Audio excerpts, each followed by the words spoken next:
फडणवीसांची उपमुख्यमंत्रीपद सोडण्याची तयारी, देवेंद्र फडणवीसांची मंत्रिमंडळातून बाहेर पडण्याची इच्छा, लोकसभेत राज्यात फटका बसल्यानंतर निर्णय। मुख्यमंत्री एकनाथ शिंदेंची फडणवीसांसोबत फोनवरून चर्चा, राजीनाम्यावर देवेंद्र फडणवीस ठाम असल्याची लोकशाहीला सूत्रांची माहिती।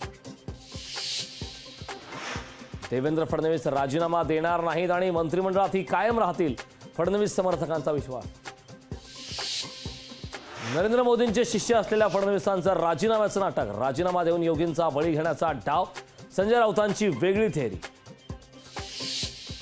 देवेंद्र फडणवीस राजीनाम्यावर ठाम, सागर बंगल्याबाहेर भाजप समर्थकांची घोषणाबाजी, फडणवीसांनी राजीनामा देऊ नये, कार्यकर्त्यांची विनंती।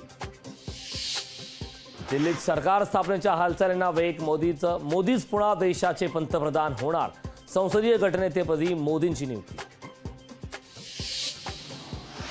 अमित शहांकडून मोदींचं अभिनंदन, संसदीय गटनेतेपदी मोदींची नियुक्ती केल्याबद्दल शहांकडून मोदींचं अभिनंदन। नितीश कुमार, चंद्रबाबूंचा एनडीएला पाठिंबा, पंतप्रधान मोदी आजच सत्ता स्थापनेचा दावा करणार, शिवसेनेचाही एनडीए सरकारला पाठिंबा। दिल्लीत उद्या एनडीएच्या सर्व मंत्र्यांची बैठक, दिल्लीत एनडीएच्या सर्व मुख्यमंत्री उपमुख्यमंत्र्यांना तातडीनं बोलावलं। राजापूर आणि रत्नागिरी विधानसभा मतदारसंघावर भाजपचा दावा, भाजप नेते निलेश राणेंचा दावा। विधानसभा निवडणुकीत महाविकास आघाडीला बहुमत मिळेल, महाविकास आघाडीच्या नेत्यांचा दावा, लोकसभेच्या निकालानंतर महाविकास आघाडीचा आत्मविश्वास वाढला।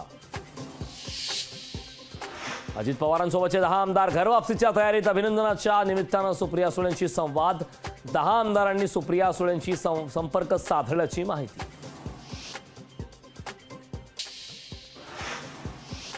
मुंबईत उद्या राष्ट्रवादीच्या बैठकीचं आयोजन, अजित पवारांच्या उपस्थितीत होणार बैठक, सर्व आमदारांना बैठकीत उपस्थित होण्याचे आदेश।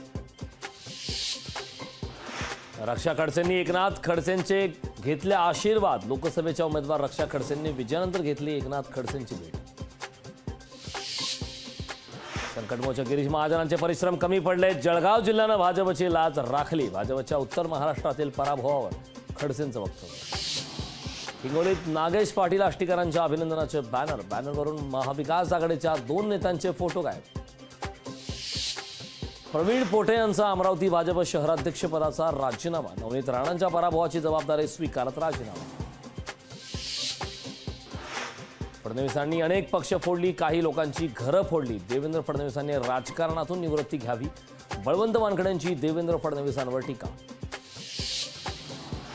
मुख्यमंत्री एकनाथ शिंदे यांनी चंद्रबाबू नायडू यांची दिल्लीत घेतली भेट, एकमेकांनी हस्तांदोलन करत दिल्या शुभेच्छा। राष्ट्रपतींनी एनडीए नेत्यांना 7 जूनची तारीख दिली, संध्याकाळी 5 ते 7 वाजता भेट येण्याची वेळ, भेटीदरम्यान एनडीए नेते सत्ता स्थापनेचा प्रस्ताव देणार, सूत्रांची माहिती। नातेवाईकांना अल्पवयीन आरोपीला उद्या भेटता येणार, अल्पवयीन आरोपीला भेट देण्याची विनंती न्यायालयाने केली मान्य। अंधेरीतील गोपाळकृष्ण गोखले पूल आणि सीडी बर्फीवाला उड्डाणपूल जोडणीचं काम अंतिम टप्प्यात, भूषण गगराणी यांनी केली पाहणी। पुण्यात पहिल्याच पावसात रस्त्याला ओढ्याचं स्वरूप, पुणे शहरातील मार्गावर पाणीच पाणी, रस्त्यावरील पाण्यामुळे वाहनधारकांना नाहक त्रास। सिंधुदुर्ग जिल्ह्याच्या काही भागात मान्सूनपूर्व पावसाची हजेरी, उकाड्याने हैराण झालेल्या लोकांना दिलासा। उद्या मुंबईच्या समुद्रात उसळणार मोठमोठ्या लाटा, समुद्रकिनारी जाणाऱ्या नागरिकांना सावधानतेचा इशारा। लोकशाही मराठी ऐका, पहा, जागरूक रहा।